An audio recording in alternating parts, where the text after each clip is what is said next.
Welcome again to Tanner Talks About Stuff That Happened, the podcast, where Tanner talks about stuff that happened. I'm Tanner, and I will be talking about stuff that happened. And today, the stuff that happened that we're going to be talking about is the Bubonic Plague. And this is not just one instance of the Bubonic Plague, but there have been several throughout history. So we are going to be discussing several of them, most notably two of them, but we will be mentioning several others that happened. So this episode is a little bit tongue-in-cheek, as many of us around the world are in quarantine right now. We're hardly allowed to leave our house. Workplaces have been shut down. Schools have been shut down. My university is canceled until the end of the semester. Well, I guess not canceled. We're still doing online classes, but for the most part, no one's allowed on campus anymore. High schools are shut down. Middle school, elementary schools across the United States are all shut down, and it's something that many of us have never experienced. Most of us have never experienced anything like this. I mean, our parents, even grandparents, most of them have never experienced something like this. So I figured, why not do an episode about the Bubonic Plague? Let us know that we have it a little bit easier than maybe some other people in history did. So as I did with the San Francisco earthquake episode last week, I'm going to outline a little bit of the science behind the Bubonic Plague and the effect that it has on the human body so that we can understand what happened to people who contracted it in the historical setting. So, without further ado, let's dive right in. The bubonic plague is one of three forms of plague the human body develops when the bacteria Yersinia Pestis, I don't know if I'm saying that correctly, but that's how it's spelled. I'm just kind of sounding it out. The bacteria Yersinia Pestis enters a human host. The two other forms of the plague are pneumonic and septicemic. Pneumonic plague, as it can be inferred if you've ever studied Latin roots, the root pneumo, P-N-E-U-M-O, has to do with an infection of the lungs or something to do with the lungs. So the pneumonic plague, as it can be inferred, is a severe infection of the lungs by the bacteria. Septicemic is when the bacteria enters the bloodstream. Bubonic plague is carried by fleas and enters the human host as a flea bites a person. If you want to read up on exactly what the flea does to infect a human host with the bacteria, it is disgusting. I figured I wouldn't say it here, but if you'd like to look it up, visit your local library. Bubonic plague is what we will be focusing on today, as it is the most famous form of the plague and arguably the most widespread. When we are examining the effects of the plague on a human host, most are familiar with the large, painful swelling of lymph nodes that appear on the skin initially around the area in which the bacteria enters the body. If you're unfamiliar with what these look like, imagine a spider bite on your arm, turn it black, and localize the swelling around an area of about 1 to 2 inches. It's a nasty business. And in these swollen lymph nodes, the bacteria would colonize and spread to other parts of the body. Besides this, as a distinguishing factor, subjects of the plague would experience chills, fever, muscle cramps, a general ill feeling that often accompanies the flu, and later on in the infection, they could develop seizures and gangrene on the toes, fingers, lips, and even the tip of the nose. So essentially, their body and the extremities of their body starts to decay while they're still alive. It is not a fun thing to contract.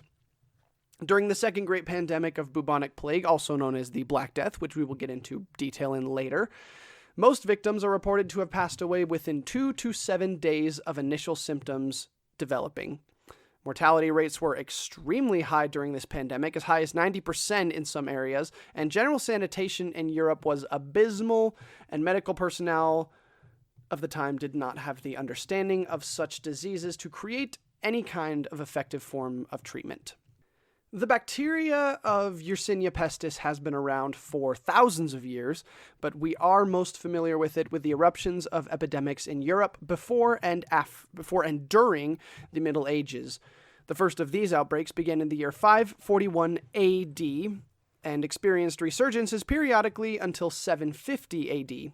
The origins of this particular plague, and the bacteria as a whole, have been traced back to the Qinghai province of China, with skeletons dating back to 180 AD having been found containing DNA from a virus closely related to the strain that impacted Europe in the 6th century AD. Many scholars attribute the first great pandemic to the expansion of nomadic Asian groups as they moved westward into Anatolia, which is modern-day Turkey, and the Balkan states. The first pandemic of the bubonic plague is named the Plague of Justinian, rather nicknamed the Plague of Justinian, as the emperor of the Eastern Roman Empire was named Justinian at the time, and that empire was also known as the Byzantine Empire, the Byzantine, however you would like to say that. At the time, he was infected with the plague, but he survived it. And while it is the first known widespread outbreak of Yersinia Pestis, it is known as the first pandemic only because it is the first recorded instance that we have widespread infection of Yersinia Pestis. As mentioned previously, bones found as early as the 2nd century AD and even earlier have contained evidence that the bacteria has been around for much longer, and it's entirely possible that there could have been outbreaks that exceeded the mortality rate of the Black Death before the Common Era, though unlikely that another outbreak could have reached such a body count, simply because the population of the planet was far less at the time.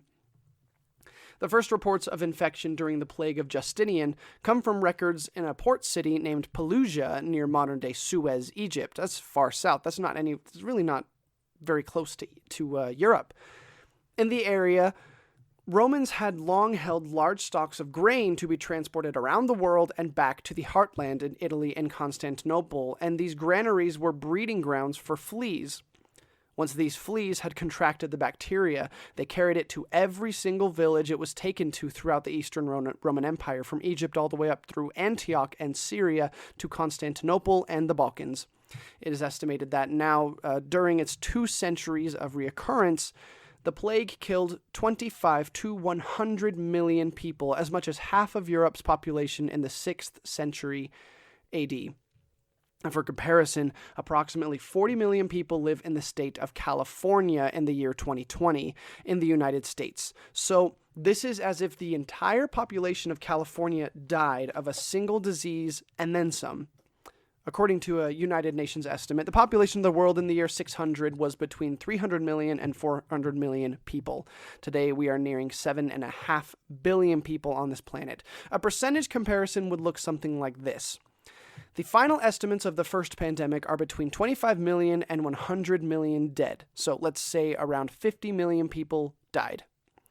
Now, if there were 350 million people on this planet at the time, that is around 14% of the world population. Translate these numbers to today. If a plague were to wipe out that percentage of human beings from the world today, it would be over 1 billion people. It would wipe out the entire country of China, or the entire populations of North America, Central America, and South America. It was big for the time, and frightening. This plague impacted Eastern Rome on an unprecedented scale. One resident of Constantinople in the 6th century AD writes that 5,000 people were dying every day in that city alone, and bodies were being piled in the streets as the demand for burials was just too high. Agriculture was destroyed as farmers were killed by the bacteria. Tax revenue fell astronomically because there was no one to pay taxes, and many of the grand construction projects that Justinian had ordered and begun were halted and left abandoned. Some of those still stand today. Justinian had recently invaded what was previously the Western Roman Empire with the intention of uniting the old Roman Empire under one banner and restoring it to its former glory, but after the plague hit and left his armies very weak, Lombard armies from northern France invaded northern Italy and defeated the Byzantine armies stationed there. It was a brief unification for the Roman Empire, and the glory of Rome would only wither and die from this point forward. The first plague came to an end in the mid-8th century AD, and would not see another resurgence until the 14th century AD. This is an outbreak that nearly everyone has heard of in some way or another. Known by many names, the largest outbreak in history began in the 14th century AD in Europe, known as the pestilence, the Great Bubonic Plague, the Great Plague, or just the Plague. It is most commonly referred to as the Black Death. Origins of the Black Death lie in Asia, and sparse records can be found with evidence to support the claim that in the 15 years before the bacteria arrived in Constantinople in 1347, the gateway to Europe, it killed upward of 25 million people in Asia, and then it hit Europe. Europe during the Middle Ages is infamous for its overcrowding and abhorrent living conditions. Residents would empty their sewage into the streets without adequate means of drainage. People would be lucky to bathe once a week, and these baths were taken in public bathhouses where water had already been used by the time you got there, hence the statement, "Don't throw the baby out with the bathwater." Healthcare of the time was basically non-existent, with a few doctors resorting to hypothetical means of care based in pseudoscience and pure guessing. In rural areas, residents had even less access to baths and doctors, which left them even more at risk for a disease like the plague. These factors led to the perfect storm that hit in 1347 when the disease entered the walled city of Constantinople. Toward the end of the year, the plague reached the Italian island of Sicily, carried by a merchant caravan of 12 ships. Within a year, spread of bacteria on the mainland and several more incursions in Venice and Genoa caused all of Italy to be subject to the plague. By June of 1348, the disease could be found in Portugal in the west and England in the north. In 1349, it found its way from Germany to Norway and Iceland, and then to northwestern Russia in 1351. By then, with the exception of pockets of isolationists in the Netherlands, France, and Belgium, and the remoteness of much of Poland, all of Europe had been infected by the plague in some way or another, reaching as far north as Scotland. Lesser known, the disease caused a calamity as far east as Baghdad. Syria, Egypt, Lebanon, Israel, and Palestine were deeply affected. Bodies across the continents started piling up. Enormous pits lined with bricks were dug in the outskirts of cities and designated as mass graves, with family members often taking the bodies of their dead loved ones to the pits because there were not enough coffins to hold the number of bodies being buried. One of the largest problems was that so many peasants living in the countryside were killed by the plague that there was hardly anyone left to work the land. If you didn't die from the infection, it is very likely that you could die from starvation, and many were reduced to trying to kill and eat the multitudes of rats that dominated streets and basements. Unfortunately, these rats also carried the plague, and this desperation only made the situation worse. During the Black Death, we see the first attempts at quarantine, as we are seeing today with the COVID-19 outbreak.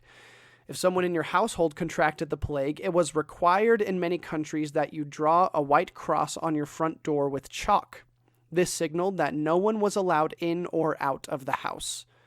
Though it's nothing like the global shutdown we are experiencing at the time of the recording of this podcast, these were the first recorded attempts to limit the spread of a disease on a systematic level.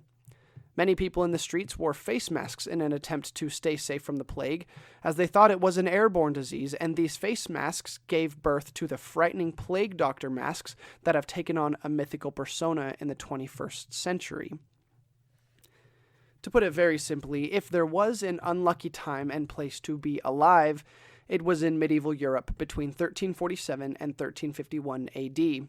But there's an aftermath that needs to be observed to appreciate the gravity of the situation. The plague struck in the midst of the 100 Years' War between the English and the French, and the war was brought to a complete halt for a number of years as the respective kingdoms attempted to rebuild. The greatest war in medieval European history was halted for several years as a result of the pandemic. Following the Black Death, documentation suggests that housing costs fell sharply, wages rose as a result of demand for labor increasing, homelessness was nearly eradicated for a century following, and quality of life showed a dramatic increase. Around 100 years after the Black Death, the European Renaissance began, highlighting a new revival in art and spirituality. This can be attributed to the increase in religious fervor that followed the Black Death. Many people thought that it was God's scourge on the earth, and resolved to find a way to increase their personal worship. And this led to introspection and exploration of the soul that led to the Renaissance. So, it wasn't all bad, but it was pretty bad. Following the Black Death, there never was another pandemic of any kind that rivaled the destructive nature of the Black Death, though there was an outbreak in China in the 19th century and another in San Francisco in the early 20th century. And we also had the Spanish flu that broke out. We've had swine flu in the 21st century, but it's estimated that approximately 25 to 30% of the world population was killed in the Black Death, along with 60% of Europe's population. These outbreaks we've had recently are very small in comparison to the size and scale of the Black Death. Contemporary studies put the death toll at 50 million, but there could have been many more in countries the plague spread to that have lost documentation. One document written in the 14th century states that India is devoid of all life. But these documents could be based in fear and therefore subject to hyperbole. There was a lot of fear going around at the time, and a lot of hyperbole. All in all, the Black Death, though a nightmarish tale that is unimaginable in scale today, did eventually lead to increased research in the medical field and made the quality of life for survivors much greater than it was prior to the outbreak. So, while we are stuck in our homes, quarantined on a scale that has not been seen in my lifetime, my parents' lifetimes, and even my grandparents' lifetimes, let's try to remember that if it were not for tragedies like the Black Death, we would never have thought to try to protect ourselves from things like COVID-19 on such a drastic scale to try to slow the virus. Let's try to remember it could be a lot worse. And that's why I'm trying to do this podcast. Let's try to remember what happened, so we're not so afraid of things that are happening right now and we can try to understand them. So on that note, thank you for joining me today on Tanner Talks About Stuff That Happened, and this is chapter 3 of the quarantine files. Let's hope there's not too many more of these quarantine files, because this has not been very fun. But I'm trying to keep myself busy, and I'm getting better at scheduling things out and trying not to spend too much time idle. So, thank you all for joining me on this adventure. This has been fun, doing 2 episodes a week. I'm going to try to do it for as long as I possibly can. I'm back into school. We've officially started online school, and that's been very interesting, to say the least. I didn't sign up for online school, and my professors didn't sign up for it either, but now all of us have got to do it. I hope all the rest of you are enjoying your quarantine and trying to find ways to keep yourself busy. Thank you for listening to this podcast. I will continue dropping episodes as many as I possibly can, as quickly as I can. Well, still keeping as much of the quality as I can. So, enjoy quarantine. This is Tanner talking about stuff that happened, signing off for the week.